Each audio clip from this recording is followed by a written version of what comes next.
6, 5, 4, 3, 2, 1.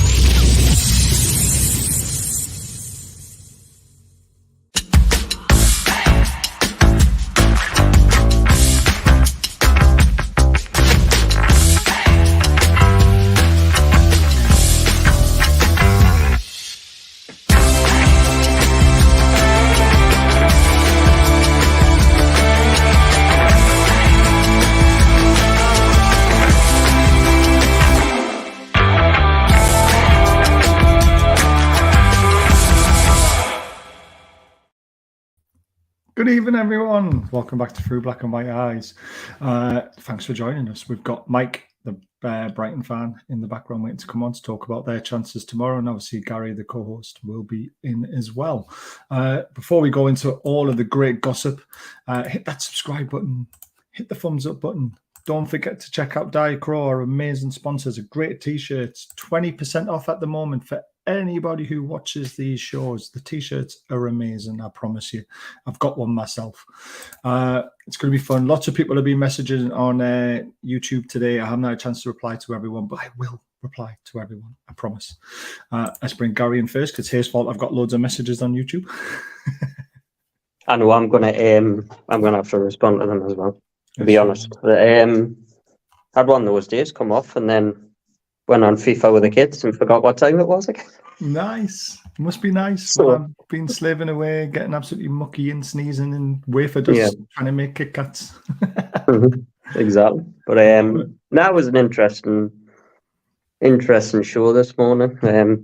Called Deadline Day, but no really happened. But there was lots happening elsewhere, with the Adidas stuff. We're going to keep an eye on that because that is important. We've got other clubs to look at as well to see how they strengthen. And obviously Mike is one of them because Brighton have done some work. Mike, how are you? I'm fine. How are you guys? Yeah, all good, man. Good. Thanks for coming on, Lake. That's right. Welcome. We love having you on. We actually get a decent conversation out of you rather than out of Steve when Price are on. So, at least you know how to react to certain things. So we are here to talk about Brighton Newcastle. Obviously, it's going to be a very, very tough game for both teams, to be fair. Really looking forward to it. We're going to step away from the Premier League very quickly, though, Mike, and I want to get your reaction because I know you love your football and you watch all games whenever you can. What did you make of the Champions League draw yesterday? Wow, I mean, you've got an amazing draw. I mean, we have, haven't we? When you're in Europe and it's the first time, like us today, that's the sort of draw you want. Yeah. You've got nothing to lose. You can go in that without any fear, and the teams in there just won't know you because they wouldn't have come up against you. And it's brilliant. It's exciting, and you just got to enjoy it. Amazing. The only player who will know something about anyone and the club will know about anyone is Tolini. Tolini, who's obviously AC Milan. He's getting to go home so soon. Congratulations to everyone who predicted Mbappe will be at St James's Park this season because they obviously ended up getting that right as well. Obviously in a different way. Is there any other groups you're looking forward to apart from obviously the group of death? I just like seeing the English teams progress as long as it's not Chelsea. So, anyone apart from them. So, Champions League is always a good competition to keep an eye on. And there's normally throws up one or two surprises in there. And then you obviously got like your Man Cities and, your PSGs and Bayern Munich, so you're always going to keep an eye on. I'd say your group was the one that really caught my eye. That was the one that I thought, wow, that's just amazing. That's just like if I was a Newcastle fan, I'd be buzzing for that. Yeah, absolutely snap. Gary, you were the same as me. I nearly we did a live show and I nearly predicted the group. I said I want Barca, AC Milan, and Borussia Dortmund. I was so close. Yeah. When it come out at the time, I was thinking, oh, fuck me. But as I thought about it, I thought, nah, this is class. And I'm absolutely delighted with the group now. If you look on the Champions League Twitter page, they've got a little caption at the top with each of the groups. And on our group, it's got like sweat pouring down an emoji, and it's got wow, take your pick or something like that. So, and it's the group that's caught everybody's eye because basically Bingo. it's take your pick out of two. That's what they're saying. I mean, I don't think much of Group G. I mean, God almighty. Man City will probably just have to play the reserves to get out of that one. I think the only other one for me is I think Man United have got a not as easy a group as they think they have either. Yeah, with So Galatasaray. I was speaking to a Man United and fan Bayern today. Munich obviously, and Yeah. so but the rest of them, I don't think they've done too bad. The rest of the teams, obviously, there's 2 decent teams in each group, and then you get the rest. But ours is definitely the group of death, like, Standout without one, a isn't doubt. it? Oh, It's standout group by a mile. Even Dortmund put on their website, like, this is going to be tough, you know. So it's definitely I mean, it's PSG who will be pissed off more than anybody because they'll just be thinking, "Oh God Almighty, come on, could be easier than that part one." So, but no, I'm happy. I'm buzzing, and like I predicted, the rumor is we're going to get PSG first. So, home are we? I'm not sure yet, but bring it on. I think it'll be away on a Wednesday night. I think the way things are. I was speaking to a Man United fan today, and he said that they hadn't won in Galatasaray the last 7 times or something stupid like that. Yeah, or 9 times in Galatasaray. Obviously, they normally beat them at home, but yeah, I was quite shocked at that. Before we go to the next bit, just don't forget we do have memberships open if anyone would like to be a member. 99p, and we do some amazing prizes. I've actually got some stunning prizes coming up to give away. Even everyone like and subscribe, consider becoming a member, says Leeds. Leslie says evening all. Roger says evening all. The missus is destroying something in the outhouse. Roger, Lee, Baz, Gary, and Mike. I love it. Mike.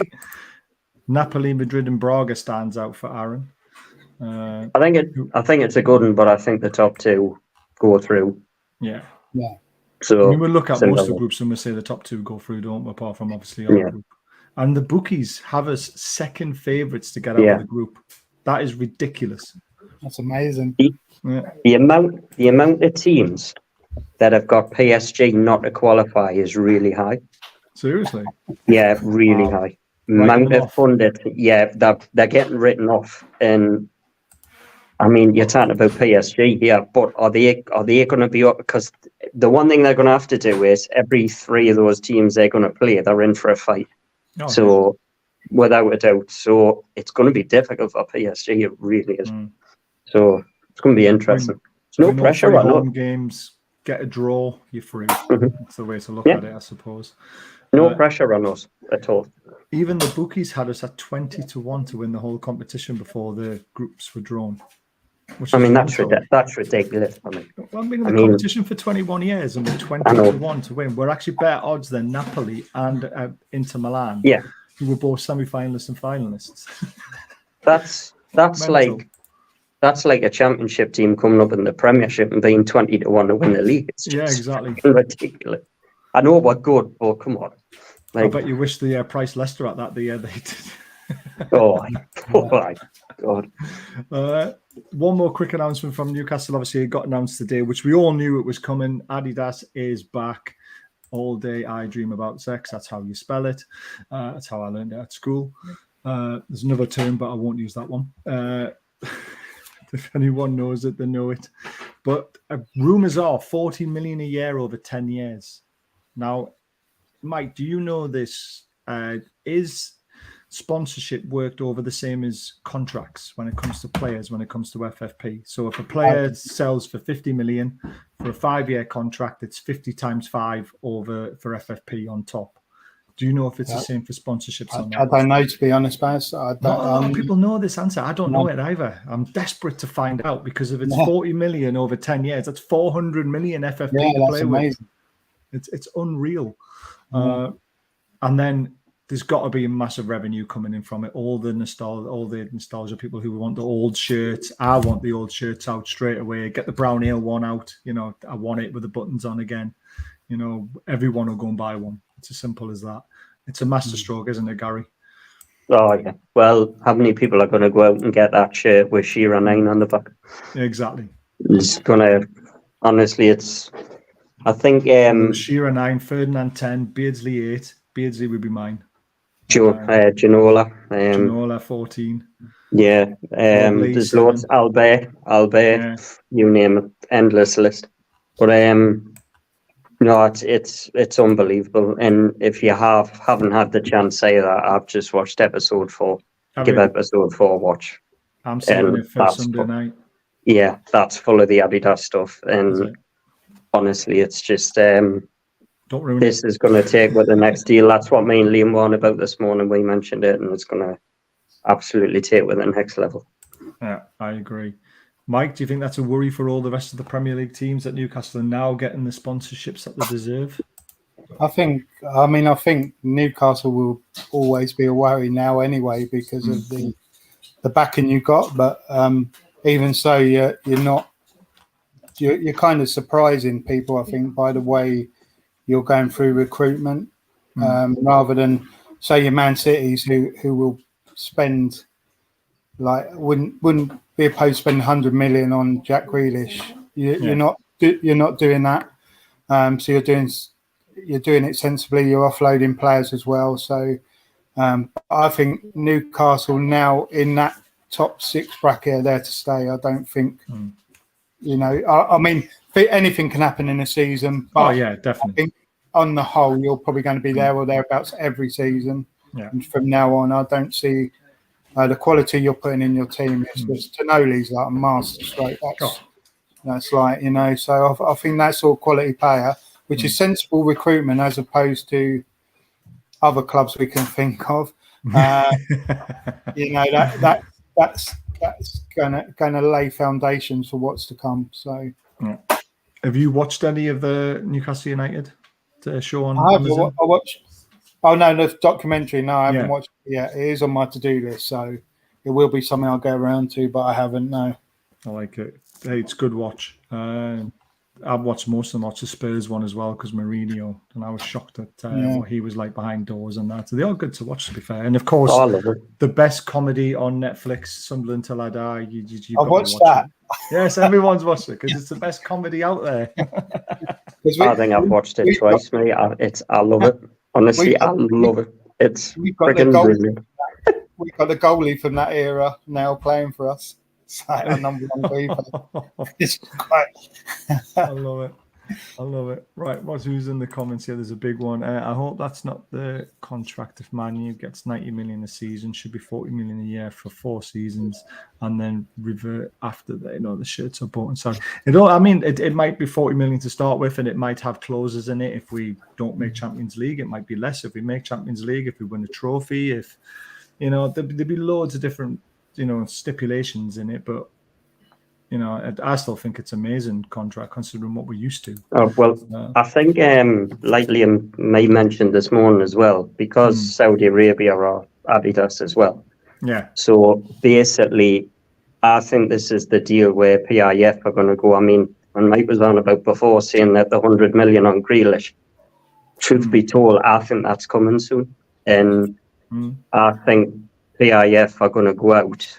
I mean, you're talking about our owners who've just put £150 million bid in for Salah that day. 200 million apparently they went back in again. And I think we are on the verge of buying a player that is going to sell shirts in China, America, Saudi Arabia, you name it. But who that player is, I don't know. Me and Liam said somebody like Osman, somebody like that. Yeah. But I think it's coming, and I think it's coming in the next year or two. Osman, we're going to. Mbappe, but then Mbappe's going to Real Madrid. You've got to think of like massive names, haven't you? I wouldn't want Mbappe anyway, but no, I think this is a name that I think PIF want to sell shirts in Saudi Arabia, but they need a big name to do that. And as much as we love our players right now, Bruno Tonali aren't going to sell millions of shirts like Ronaldo would in Saudi Arabia, for example, right? So. At some point, it's coming, and it's coming in the next year to 2 years. Yeah, Leo maybe. Yeah, somebody like that. Yeah, get to see him up close. Right, let's talk about the managers. So obviously, your managers came in what could have been an impossible job. Obviously, Potter was loved, did a great job, but then kind of ruined it by going to Chelsea. But he came in and he did what I didn't think anyone would do. He got you playing even better football and finally scoring a lot of goals, Mike. You must be loving life under Zabiri at the moment. He's unreal. He's such a character, such a personality. He says what he thinks. The football's like the best I've ever seen. We had it good under Poyet, but that was like League One and the Championship. But De Zerbi's just taken us to another level, as you said. Like Potter was amazing, which I say through gritted teeth now, but he was. De Zerbi's just evolved that to a completely new level, and it's just so good to be watching. Like, you know, it's amazing. What's your thoughts, Gary, on the job he's doing? Oh, phenomenal. Liam, funny enough, mentioned today that he thinks he might end up at Liverpool. Right, that's not my opinion, but I think do you know what it is? But if I was him, right, because obviously he's doing a great job at Brighton. The football they play is fantastic. You know what I think of Brighton? I've picked them up time and time again on this show because I just think the way they run from top to bottom is just unbelievable. They don't let the piss get taken out of them by the big clubs. They rinse them for as much money as they can. Then they go out and bring another star in. And De Zerbi's football at times is just been... I mean, when they played Man United last season, I still cannot believe that was it 1-0. I think it was 1-0. And Brighton tore them apart. And to sell the players that do, but to keep going, that's testament to the job that De Zerbi's doing. And as long as if I was him, right, I'm saying as long as they keep a hold of him, because obviously he's going to be linked with other teams because of what he's doing.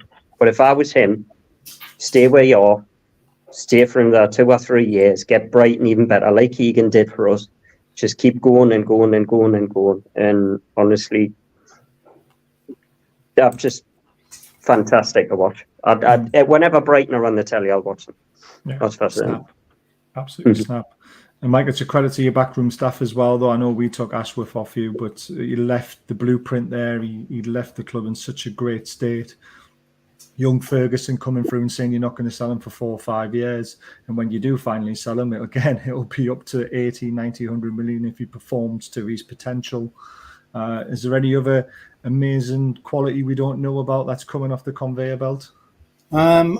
There's some young players that are coming through that in a few years they may be in that sort of bracket. It's difficult to see with young players, but our recruitment's been a bit like that, where we find a player and we either move them on to other clubs or we integrate them into the first team. So you've seen that with like Enciso, who's unfortunately got an injury, but starts getting admired by Pep and players like that. Matoma's admired by Pep and Klopp. So you start getting those sort of players which can only be good in the long run. But we got a guy, Belieber, who we signed, who, if he can produce the stats, and he was in the French league, so it's difficult to measure, but if he produces a similar sort of stats that he was producing for Lille, his stats are up there with Caicedo, and he's that sort of player.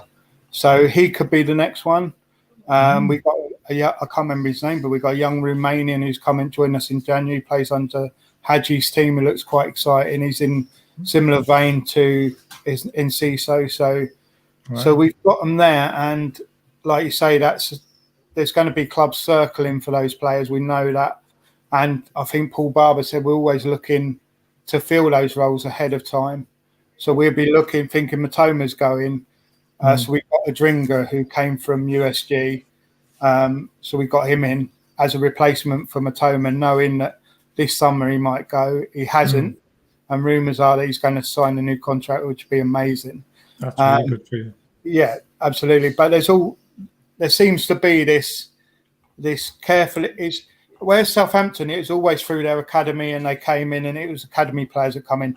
With Brighton, it seems to be there's an academy, but also there's a scouting network that goes out and sources players from around the globe and brings them in, and then makes them Premiership ready, so that the bigger clubs can come in, and that's kind of our model. And we, as fans, have to accept that a little bit, that those players are going to go. They are going to go to top six sides. They are going to want to play Champions League. We're not a destination club at the moment. So as long as we accept that, it's all good. And I'm happy to sort of go along with that. So in answer to your question, yes, there are some bubbling under the surface. But obviously you can only see. I think Adam Lallana said when he first came to the club, they went, like Enciso's a really good player, and he went, yeah, but there's about 3 or 4 others in the reserves that are waiting to come through. So that's always seems to be where we're doing. And even today we were, like you have been doing, and you've seen it, starting to recruit for the academy with a player from Chelsea, a player from Man United. So that sort of thing's going on all the time. It is, and we've signed someone from Shrewsbury, I believe. I can't remember his name, but he's can't remember the name now, but I think he's Norwegian or something. Yeah, that sounds about right. I like Estupiñán, mate. The left back. I think he's another one probably in a year's time that's going to have the big clubs after him, because when you've got him and Matoma on it, because he plays left wing, Matoma doesn't. Matoma does, yeah. So them two on the left. Trippier's going to have to be on his game more, because honestly, I think you're actually spot on there. He's a left back, and he's so quick, and his delivery from crosses and stuff like that is just so unbelievable. He's such a good player, and I think you're right. I think he could be a player who goes for a big fee as well to a top six side. There's a question for you, Mike. All these players that Brighton are selling, Dan Ashworth players, Casado, Ferguson, Matoma, Pazuma. I mean, Ashworth was the blueprint of everything, wasn't he? But it was the scouts that find them. Some of them were there in Ashworth. Some of them have been there. Like Ferguson's been there a lot longer than Dan Ashworth. Casado was there when Ashworth was there. Ashworth was less of the recruitment, and it was more to do with pathways and making sure that when we recruited these players, that there was a route into the first team for them, which is what you'll see at Newcastle. That is what his skill is, and that's what he did with England, which is why we recruited him. The scouting network, we had Sam Jewell, who was more to do with the recruiting in South America. But Ashworth's definitely pathways. And don't get me wrong, I'm not dissing Ashworth's role, because you will see much better quality players coming through your academy than you've ever had in the past, which is what he does. But not all the recruitment's down to him. He would set up a network of those people who would go out and source those players. Yeah, he's kind of the head of recruitment, isn't he? He's not the actual guy who does the recruitment. He's the one who manages them all. He says, these are the kind of players we want. Go and find them for me. Then when he gets them in, he obviously welcomes them in with the family, makes sure the contracts are signed properly, and then make sure that they're sitting down. And it's kind of like your own pathway at work. You know, you sit down with your manager and you say, right, this is where I would like to get to. And then Ashworth will say, right, this is how we'll do it. You're trained with this team for so long. We might loan you out to this sort of league. We'll loan you to this. And then you'll literally get the pathway to the first team. And that's the idea of it, isn't it? Yeah, because what you actually find is what he would do is every single age for Newcastle, from the kids all the way up to the adults, they'll all be playing the same style of football. So that if you've got anyone that's got some really good ability, them going from the reserves into the first team is almost seamless, because they're used to playing in that system. Eddie Howe, they watch Eddie Howe, they watch Eddie Howe's training, coaching, and all the other coaches will do the same. Yeah. Absolutely. When you loan players out, you will loan players out to teams that play in a not identical, because that's almost impossible, but they were playing a similar way to you. So we loan our goalkeepers out to teams that play from the back, so that when our goalkeepers come, they come ready football players. And that's what Ashworth will do. That's what we talk about when we say pathways. And that's what he was doing with England, which is why Southgate, whether you like him or not, that's another debate, but why Southgate likes players who come through the England system as opposed to players who haven't been in there. Because they played the system for so long through the England system, so they're used to it. And that's probably why we're loaning a lot of our players out to potentially the Dutch league, because they play good football. And that's what we want our players used to: passing football, being under pressure with the ball, and using it wisely. So it all makes sense when you think about it. It's just, some people don't really look into that much detail, do they? Les, thank you so much for the £5 super chat. Super chats are available if anyone wants to donate to the channel and help us out. It's absolutely amazing. He says, even though another tough game tomorrow, it really is a tough game tomorrow. That's why we enjoyed this conversation. What else we got here? Forest busy tonight in the window. Hope you're all. Oh yeah, I need to put my iPad on, don't I? Stupid me. Oh no, the missus has got it. Fantastic. The signed Sangor. Have they? A player that we were linked with for a long time, weren't we? Let's go on to the next manager. Obviously, Eddie Howe is coming to some criticism after failing to beat Liverpool with against 10 men, being 1-0 up. We sort of lost it in the second half. I think the criticism is unjustified, to be honest with you. I think Klopp just pulled a masterclass and he outfought us. However, we did have the chances to kill the game, and had we been more clinical, no one would have been talking about the substitutes, because two of them would have won us the game, in Barnes and in Wilson, had we, took the right opportunities. Mike, do you agree with the criticism towards Eddie Howe, or is it, come on, it's 3 games into the window, into the league, we've played Villa, we've played Man City, and we've played Liverpool, and we've got 3 points? I actually find it a bit harsh, to be honest, because in some ways your game mirrored our game in the fact that we could have won it had we taken chances. We didn't take chances, and West Ham caught us on the break. That's exactly what Liverpool did. If you look at the stats, they took their chances. Basically, that's what it was. They had 2 shots on target, didn't they? And that was it. Bang, bang. Absolutely. The back of the neck. Yeah, no disputing, great finishes. But if you're taking your chances, that's a different game, and you can't really blame all of that to Eddie Howe. That's the players on the pitch.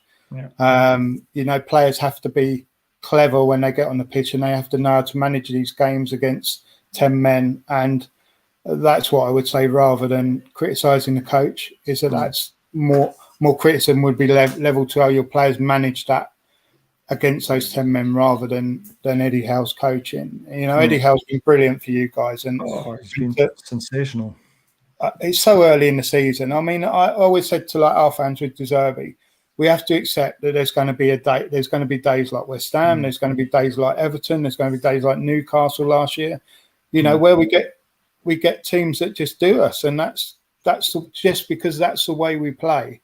The way De Zerbi plays is like that mass attack into the area, overload with numbers, and you can get caught on the break. He even said that with West Ham on Saturday. So I think to level the criticism at Eddie Howe at the weekend, I thought was a bit harsh. I can see why people do it.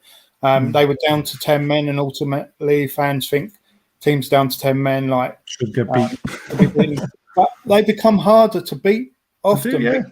It's a low block. It's something that you've got to break down, and if your players aren't doing the right ball, if they aren't releasing at the last minute at the right time, then it's difficult to break that block. But I think before they scored, you had a really good chance. If that had gone in, was it Miggy? I think Miggy, who skied one over the bar. Yeah, it was on the volley. But then there was the Barnes and Wilson 2-on-1 situation.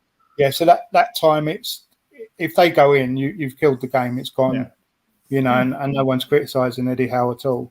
And I'm pretty sure when they're analysing the game, these are the sort of things that Eddie Howe would be bringing up to the player. Your choices of passing, your composure in front of goal, and you're defending on the break. For one thing that did annoy me was Jamie Carragher trying to justify Van Dijk's sending off, because everyone could see that was a sending off. Totally no, and his argument was it was like, how can you tell that it was a goal scoring opportunity? You say that with every time someone brings someone down. How do you know they're going to score? Unless it's Neil Mope who never scores. The player's likely to score, so it's just rubbish. I actually don't think you played that badly. You just got done by those breakaway goals, and Nunes finished them really well. Fair play to him, you have to say. The way I summarise the game would be like in a heavyweight boxing match. We bossed it for 10 rounds. We will win it on points. And the heavyweight comes out, kiss, kiss, bang, bang in the 11th, kiss, kiss, bang, bang. We're down in the 12th and we're out. We're knocked out. And that's the danger when you're playing against top teams. They only need a couple of chances and that's it, game over. And it's just like in a heavyweight boxing match. You get one clean hit. That's it. Doesn't matter how well you've been for 10 rounds, you could be 10 points ahead on the scorecard. You're going to get knocked out. And that's what happened, Gary, didn't it? Yeah, basically. Some of the criticism against Eddie Howe was unjustified. I heard, I can't take with the next level and come. Like, seriously, come. With him after the game, or the team after the game. Yeah, I mean, I criticised some of the things he did at the weekend. I'm not going to lie, but at not one point did I think he wasn't the man to take with the next level. Yeah, exactly. I just, one thing I did see was it was just a certain substitution that he made that changed the game for me. But the thing with Eddie Howe is, and if you watch the documentary as well, you'll see Eddie will not make mistakes like that again, or very often, because he learned from what he's done. And when it comes to people like Steve Bruce, they just continue to do the same mistakes. Yeah. One of the main criticisms, and this wasn't at Eddie Howe's, one of the main criticisms I had at the weekend was I thought Anthony Gordon tore Trent apart in the first half. And in the second half, we just didn't see enough of it. Yeah. And Trent was on a booking. And I was thinking to myself, will you just go and attack him? Yeah. And I don't think this was down to Gordon, just Gordon by himself. I just think this was down to just the way we were just playing around with the ball at times. I mean, the first 10 minutes of the second half, I think we had 132 passes and they had 80. Yeah. And it was there was one how moment. they were set up, though, wasn't it? That was the thing. It's harder to get at them when they're not further up the pitch, and that's what was the disappointing thing about it. I said, as soon as I saw the second half, 10 minutes into it, I remember saying to Kyle on the thing, I says, Klopp's waiting for the 75th minute for 1-0, and he's going to try and catch one on the break.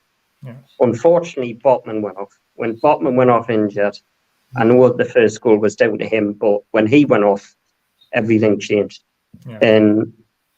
And Klopp exploited that by bringing Jota and Nunes up. Because Jota just filled in with them little holes, caused problems, and before we knew it, we're 2-1 down. And we'll get there, but this is what the big, massive top teams do. Yeah, They just, I've seen, you know what it is? I've seen Man United do it away year on year at times. We've outplayed them, and then they've just killer instinct. Boom, we've lost the game. And we just need to learn, but we will. We'll get there. You had to bring that all the way back to that title chasing season, didn't you? No. Let's quickly move on. Mike, what a signing this could be. We mentioned this off air. It could be an absolute masterstroke. It could be a disaster depending on his injuries, but he's got a point to prove, hasn't he? I think he has, and it's firstly, regardless of how it pans out, it's a level of signing that we've never done before. That's taken us to another level. You know, this is like Barcelona's star boy who's come to Brighton. You know, so our fans should be buzzing over that signing. Whether it works, obviously, it's a risk. I was saying this to Steve today. It's a risk because of his injuries, because he could have get injured again. But like you say, it could also be. Particularly being in Europe, it could be a masterstroke that comes off and could kick our season on. You know, he's such a, if you ever seen him play, he's such an unpredictable, fast player who if he recaptures any of that, then we're in for exciting times. Definitely are. We're a big because we were linked a little bit with him, weren't we, Gary? But we all said his injuries were a bit of a worry, but did we want to swap ASM for another injured player and we ended up with Barnes instead? Yeah. It's kind of like what we could have had on loan, maybe. It's like I said before, and I mean, this could be, like you said, masterstroke or a disaster. But you never know unless you try, do you? And you're talking about a young lad who 3-4 years ago was the next Messi. But injuries, he got some bad injuries, and then all of a sudden that stopped his career a bit. But he wants to. It's a loan deal. He wants to get out. He clearly wants to play football. And for Brighton to pull a signing off like that, it just shows how far they have come. Because 5 years ago, this deal wouldn't happen.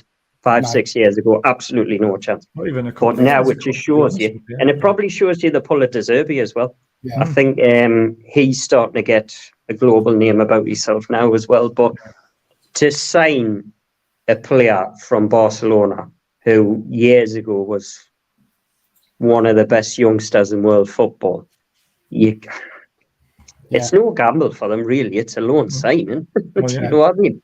If it comes off, it comes off. If it doesn't, it doesn't. And it's honestly, I mean, the good thing is for Brighton, if De Zerbi wants him, that would give me hope that the player is still there and his injuries are well behind him. Because I think if it was like Chelsea buying him, I would think, oh, here we're going to playing Football Manager again. But it's like Brighton's a different thing. Football Manager. Yeah, so I think it'll end up being a good signing for Brighton if he stays injury free. Yeah, that's the main thing. Top signing. We're going to talk about a player who used to play for Brighton. So Dan Burn has been getting a lot of recognition because obviously playing for both clubs. He hasn't. I mean, I know he's been getting a lot of stick, and you can see why. I mean, Jules won 13 tackles, 9 clearances, 5 blocks, 3. That tells me that everyone's going at Dan Burn. He is getting the better of it at times, but not all of the times. You saw a lot of Dan Burn, Mike. You said it was a masterstroke signing from Newcastle, bringing him home when we brought him home in January. Are you surprised he's played so much at left back, though? Not really. It's like he played a lot of left back for us, and I think it's difficult to find players that excel in that position. We've recruited Estupinian, but beneath Estupinian, you start looking, where's the next left back? Yeah. I think Man United have struggled with Luke Shaw going out. Yeah, December. So left backs are not that good. Left backs are not that easy to find. And Dan Burn, what you will get with Dan Burn is someone who wears his heart on his sleeve. You can't knock him for effort.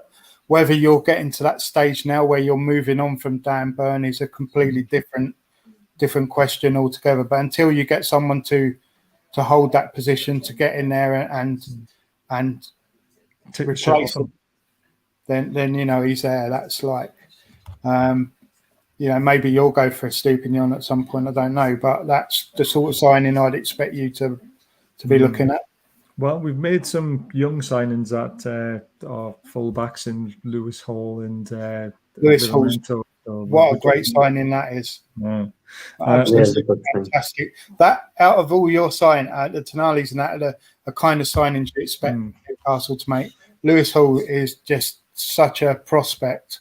He's a superstar in the making. Like, loved him when he played for Chelsea. Like, even though I hate Chelsea, but he's an amazing talent you've got there, and someone that Eddie Howe will love to work with, and will slowly bring him through into your team and integrate him into that first team. So that would be the natural successor there. Yeah, definitely. I spoke to a couple of Chelsea fans who said that basically they couldn't understand why Chelsea got rid of Hall, right? And they said that basically this kid could be the next Gareth Bale, and his game could develop from a left back to a left winger, and his left foot is as good as Gareth Bale's, or it could be as good as Gareth Bale's. And I thought, bloody hell, give me that any day of the week. And just 80% of Gareth Bale would be. Yeah, will do, mate. And because Gareth, in his prime, Gareth Bale was one of the best players I saw live. And he was one of my favourite players in his prime. And if Lewis Hall's anywhere near that, God, I think we've got a player. I think I was excited about the signing. He was one of the shining lights for Chelsea last season. I know that wasn't difficult, but he was. And I don't understand why they've got rid of him. I really don't. I think we've got a steal there. Okay. Probably England's left back in the next 10 years. I think he wanted to go with you, didn't he? His dad is a Newcastle supporter, and he grew up as a Newcastle supporter. So that it was like his dream. So I don't think Chelsea had much choice once you were in. Yeah. That was it. He wanted to Probably. go. Which is Yeah, great. so but Makes a great change, signing, doesn't it? really good. Oh yeah, fantastic. So I agree. I'm with you, Mike. I think I've built this signing up because it's probably just above my favourite signing of the summer as well, because I think he's got so much potential. And Eddie's going to make him even better. That's the one thing Eddie does. He makes players better, and just an incredible signing. I've not heard that, Roger, to be honest with you, about any loan player coming back. Don't know about that. But West Ham are on fire. They're 1-0 up. I know they're only playing Luton, but you've still got to beat what's in front of you. And they are flying at the moment. Roger, the momentum was fine. We were passing it about like we were 4-0 up. We were never under any pressure until the changes were made. Talking about the Liverpool game there still. We're past that now, guys. We're past it. Forget about it. It's gone. This man has just put himself in the legendary status yesterday. I don't know if you saw this, Mike, but me and Gary did. So obviously the Champions League draw. He was interviewed afterwards. He said, "We've got AC Milan coming to St James's Park. I can't believe it. I've never seen a Macam in Milan." So Darren Eales, we salute you. Live on Champions League TV, everyone watching around the world, and they heard the phrase, "You've never seen a Macam in Milan." Just absolutely phenomenal. Yeah. It's just like saying you've never seen a Palace fan in Milan. Yeah, that's going to be your big chant, isn't it? Oh, yeah, without a shadow of doubt. As soon as the AC Milan game comes around and we're in the San Siro, you will hear that for almost 90 minutes. Yeah. It's going to happen. So, standings at the moment, Brighton 6, you were on a run, 2 wins out of 3, then you lost 1. Obviously, we won our first game, lost 2, so we're sitting in 13th on 3 points.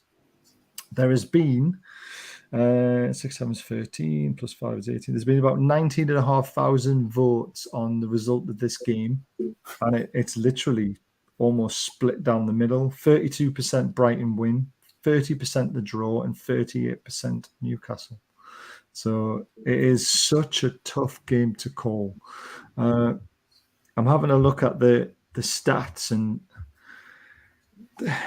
there's not a lot of standout stats that you would look at and go, "Oh yeah, this is why we've got a good chance of winning." Everything is like equal. It's crazy. Head to heads, obviously Eddie Howe's won 1, and that was last season at St James's Park. Head to heads together between the two teams, Brighton have won 6. Drawn 6, Newcastle 5. It's like, what? And then normally when I look for a little bit of glimmer of hope, I look at the odds and the percentage that the team wins when they're at the odds that they are with the bookies. So Brighton are 3-2. You should win 40% of the time. You actually win 45% of the time. So you're actually 5% higher, outdoing your odds. Now, this is where I get a little bit excited, because when Newcastle are 31-20, we should only win 39% of the time, but we actually win 56% of the time. So that's a huge jump. And that is one of the stats I look at. And every time I see us ahead of that, I normally think we're going to win. But mind you, we were ahead against Liverpool and that, and we lost. So there you go. What was your favourite ever result against Newcastle, Mike? Dig one out of the. Which one can you remember? I mean, what in the Premier League or Premier ever? League, always the Premier League. Yeah, okay. In the Premier League, it'd be the 3-1 at St James's, where I think it's 3-1. We a few years back, we played really well that day. 3-0? 3-0, sorry, yeah, that's the one. Yeah, 3-0. We played really well that day, and that was probably as good as it got against Newcastle, because every game's been pretty tight and difficult to. It was 3-0. You were down to 10 men. It was 3-0. Yeah. I'd say that's. Yeah. Is that the Amex? The same season you beat us 3-0 again. But yeah, I think to be fair, was Steve Bruce was your manager, wasn't he? Yeah, he was. Yeah. Yeah. So I can't give you any praise. One thing you haven't taken in is the Eddie Howe factor. Is we have got an appalling record against Eddie Howe. Have you now? Yeah, from when he was Bournemouth manager to now Newcastle. our record against Eddie Howe teams has just been awful. Really bad against Bournemouth when he was there, even when Bournemouth were playing badly. So that is one factor that you haven't got in there. That probably give you a glimmer as well. That gives me very good glimmer of hope. I really like that. Now, this normally is really good for latest news on injuries, but it's not very good today. It's only got, it says, who's out for you. And for us, it's got Sven Botman and Mankiw a doubt. But we also know after the press conference today that Joe Linton is a doubt. Is there anything else that Eddie Howe said that you were surprised at, Gary?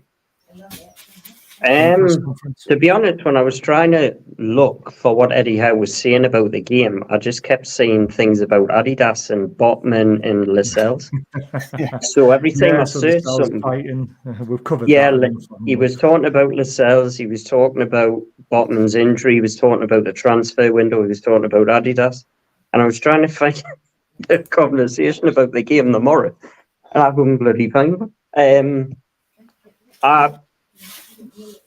I think basically it's all dependent on if Sven Botman's fit, but I don't think it's looking good for that game. Steve, I think anything in our group about Sven Botman? Yeah, he said he's going to miss Brighton. He's going to have a time off. He's in the treatment room next week. I said this morning on this morning show. And he will be back for Brentford because he's going to have the international break off. So they're not going to risk it. Now, that's, for me, I mean, I don't know if Mike agrees, that's a massive boost for Brighton because that's literally our best defender out the game. And it's a blow for us. Joe Linton, I think he's a doubt, but I think Joe will play, personally. But then again, Joe Linton can be replaced better than Sven Botman can at the moment. Oh, yeah. So Botman's the one for me, and it's looking like he's out. It's a tough one. Mike, is there any other injuries we need to know about on Brighton side? Well, obviously, Enciso's are long-term. Welbeck's out, but that's no surprise. Danny Welbeck's kind of made of glass, so he's out more than he's in. But I don't think there's, as far as I know, I can't think of any others there been. But I had exactly the same problem. I was looking for De Zerbi's quotes on the games, and all I got was about Fatty and are you going to make any more signings? About Lewis Dunk getting in the England team, you know. So everything was about everything else apart from the game, apart from Welbeck being injured. So brilliant. Yeah, same way they have. Yeah. Ridiculous. Absolutely brilliant. Well, let's have a look at the team that you picked, Mike, and do you want to talk us through it? Yeah, I mean, the thing is up front, it could be Pedro, it could be Ferguson. We could pay Lallana in there. But I've gone for this team because of the West Ham game in mind, that we played Pascal Gross and James Milner on the right side, and it just didn't work. It was so slow. And I think Veltman coming in there with March would be a lot more solid. Dahoud coming in the midfield alongside Gilmour would be my pick there, because his range of passing is just Dahoud. That is just good, and it allows Gilmour to do the holding role. But yeah, basically almost the same as it. The goalkeepers he's rotating, so still could be in there, or for Bruggen. I've gone for Bruggen because he was in there last week, and I'm assuming that he's going to play him again this week. So, but yeah, so that's my team had half an eye on what happened against West Ham with the right side being exposed. All right. I'm just reading here. I'm a bit surprised at this, but again, take it with a pinch of salt because it's the Times. But apparently, Newcastle United tried to make a move to loan Lloris from Tottenham. Why? That's what I'm thinking. We've got 4 goalkeepers on the books as it is. We've got Karius, Dubravka, and Pope. What are they going to do? Play mid centre back and Gillespie. Well, that makes no bloody sense, does it? It made absolutely no sense at all. I honestly that's got to be bollocks. That sure, of course it has to be. I'm just. They've got the wrong player or something. You know, dumbfounded. Mike, I'm going to have to highlight one player, Pascal Grobe. I mean, what an absolute player he is, and how you've still kept a hold of him. Yeah, I and don't he know just why more people don't sniff around him. He had No. last season, wasn't he second in the assist list to Kevin De Bruyne? yeah, he is, and he just got his first German call up at Has he? 32.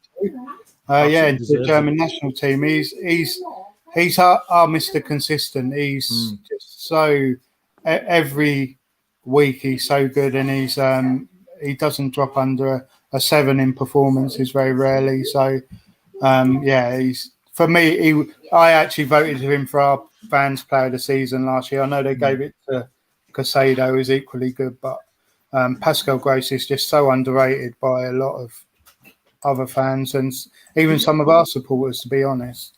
It's one of those ones you love to hate him. Some fans, Yeah. I don't get it. I think it's quality. I think the only his only sort of downside is his lack of pace. That if he had any pace, he wouldn't be at Brighton. Let's face it, he would be at a Champions League City. side. Yeah, he would. Oh, He would. Chelsea. Everything else, he does the Cruyff turn every single game, and every single game the defenders fall for it. It's just Brilliant. a joy to watch. I do like him. Like he is a good player. I love him. He's so good. It's a shame he's 32 because we're Yeah. getting our money now. Yeah. It's our turn to raid you. Gary, this is what I've put up for us to discuss because I've gone with the fact that Joe Linton's possibly out, so I put Longstaff in. I think Longstaff comes in because of his defensive capabilities, and it lets Bruno and Tonali go further up front. And then I'm stuck between, does he play Target Hall or Burn at left back still and then play Lascelles? They're the 4 players in the picture to potentially play at the back. I don't know what he goes with. Obviously, he hasn't had Hall for long. Target looks a little bit, de-interested or something. I really don't know what's going on with him. Looks like he's lost a little bit of pace as well.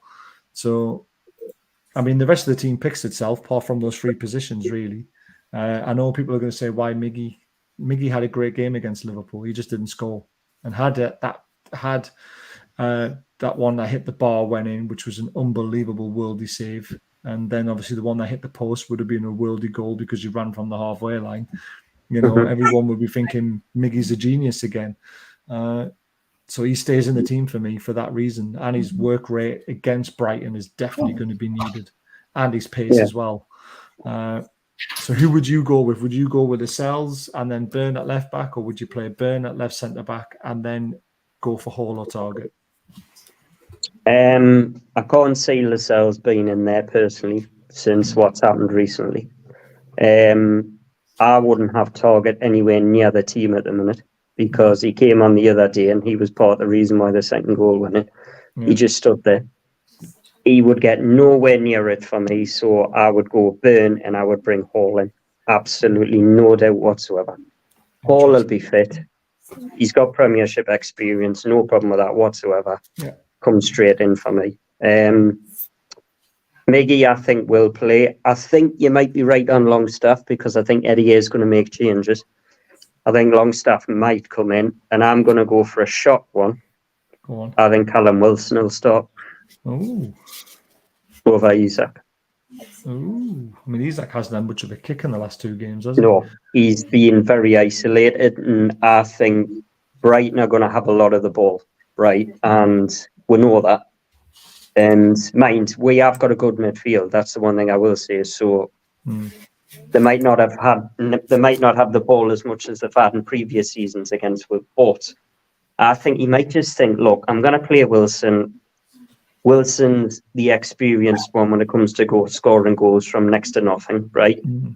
And then bring Isak on with about 25 minutes to go. And that's when the game will open up for him. That's what I think is going to happen. An interesting team. I just think it's coming. I think Wilson's going to start. And I could be wrong. I could be well wrong, but that's what I think is going to happen. You could play Isak on the right wing potentially instead of Miggy. But again, I wouldn't drop Miggy after his performance against Liverpool. I know he didn't take his chances, but he played well. I'm not going to lie. I would play Isak, right? Because Isak's one of my favourite players. I just think the bloke can just out of nothing, yeah, he can do anything. But I'm just going off what Eddie Howe's going to do, and I think Eddie's going to spring a surprise with that one. Gordon's undroppable at the minute. Honestly, you can't drop him. Bruno, I'm not a fan of Bruno in a number 6. I prefer I to don't see think the he's in bloke. the number 6. I think Longstaff is. I've rushed getting this together. So Rushed, right. They're the 3 in midfield. Plus, Eddie Howe has come out and said all 3 of them are intelligent. They actually move around a lot and interchanging positions. So yeah, there could be anyway. I mean, the only other player you could see maybe might come in is Harvey Barnes, but everybody else, well, put it this way, you might as well hand the game to Brighton if you play Dan Burn and Matt Target on the left-hand side. You might as well give them the game because they will get torn apart. Target especially, he doesn't look match fit to me. And I remember when we played Everton last season, he didn't look match fit in that game either. And I think this is the problem with Matt Target. I don't think he's up to fitness-wise, scratch what Eddie Howe wants. And I think that's the problem. And I think the rest pick themselves, but it's going to be a tough game. Tough game. Mike, if you were choosing out of them to play for you to exploit, who would you like to see? Who would I like to see there? I'd like to see Target. After what you're saying, I'd like to see Target and Burn. And no centre forward. And no centre forward. Just play with 10 men. Mike, put it this way: these two, Burn and Target, got slaughtered by Nunez and Jota. Yeah, they did. Right in the last 10 minutes with pace. And if De Zerbi's got like management like he does, how good we think he is. I tell you what, if Target and Burn play, the first thing I would do is move Matoma over at the right wing. I put Pedro on the right wing because anybody with pace is going to like run at them too, and they're going to struggle all game. You put Lewis Hall in there, and I would rather have a Lewis Hall who hasn't played all season coming in for his debut than having Matt Target anywhere near that football team at the moment. That's my personal opinion. Interesting. I think you might be right about the Callum Wilson thing, because if we play Webster doesn't deal with the physical striker very well. So anyone who's that physical, and Callum Wilson is very physical, that could be a danger for us. He struggled with Antonio last week badly. So so that could be a shout if he knows that we're playing Webster. Interesting. Right, guys, in the chat, get your score lines in because we're nearly at the end of the show. Go on, Gary. I was just going to say there, I mean, the one thing I do know is Eddie Howe will have studied that Brighton West Ham game, and because that's what Eddie does. So he would have tried to pick every weakness that Brighton had that game. It was probably a one-off, right, for them, because them games happens to every team.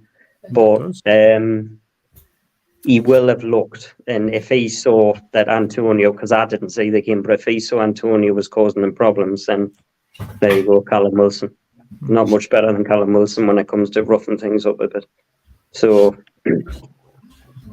I agree. I absolutely agree. He's got pace as well, which always helps. Let's have a quick look at the league table. So obviously I've had to put the bottom half of the table in for the first time in a long time when I'm looking at both these teams. We are sitting 13th. We still got a +2 goal difference, even though we've lost 2 games. It just shows you how tight our games have been.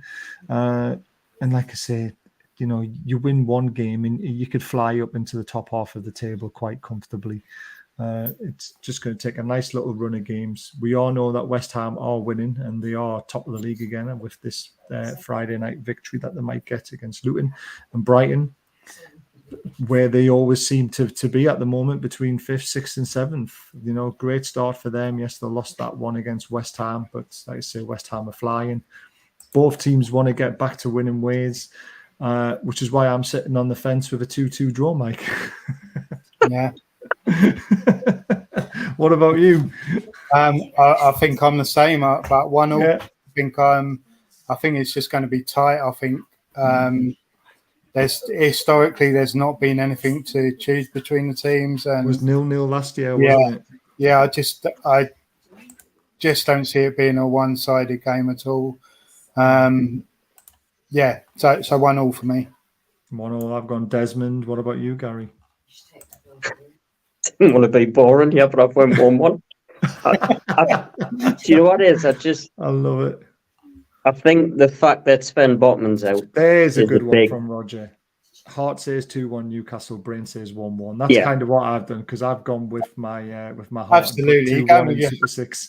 You go with your heart. You're going to go for your team, aren't you? But yeah, that's just our brain sees a draw. I do think it depends a lot on what Newcastle turn up as well. Now, we've seen it time and time again that our midfield can overrun any team in the league. We've seen it against Man City, Man United, you name it. If our midfield turn up, like I know they are with our physical stuff and everything like that, because we've got some talented central midfielders, then Brighton could have some problems on the hand. But it's our backline that worries me. And with Botman being out, that's why I'm going for a draw. And for some reason, when we go to Brighton, there never seems to be many goals in the game.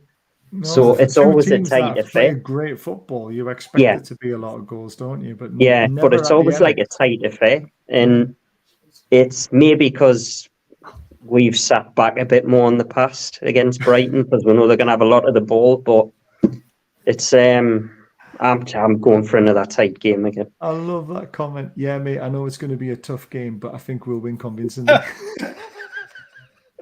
That is brilliant, Chaz. That is absolutely fantastic.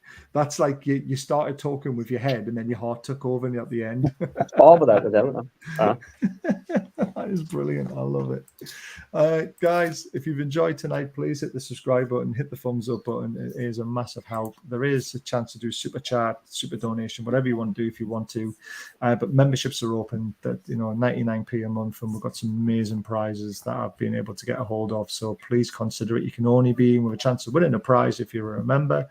But also please check out our sponsor Grow, who give us a t-shirt once every couple of months to give away, and they are offering a 20% discount to anyone who wants to buy one. So please consider helping a lovely family out in America who ship in the UK and also in America, and the t-shirts are great.